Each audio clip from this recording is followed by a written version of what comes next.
মাত্র ৮০ টাকা ভাড়া দিয়ে ঘুরে আসুন এত সুন্দর একটা পার্কে।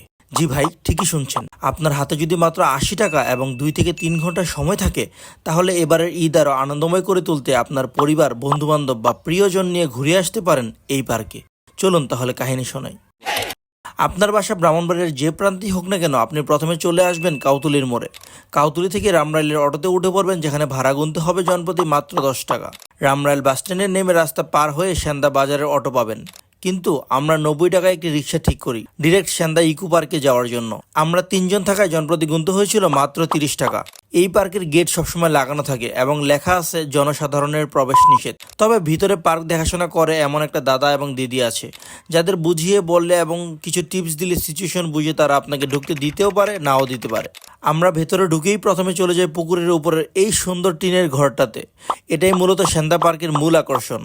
আমার মনে হয় ছবি তোলার জন্য এটাই বেস্ট একটা জায়গা। তারপর আমরা চলে যাই পুকুরের ওই পারে, যেখানে এই সুন্দর মূর্তি সহ আরো অনেক ধরনের বসার জায়গা বানিয়ে রাখা হয়েছে। এগুলো আমরা একে একে ঘুরে দেখলাম। সবগুলো বসার জায়গায় খুব ইউনিক এবং খুব সুন্দর করে বানানো হয়েছে।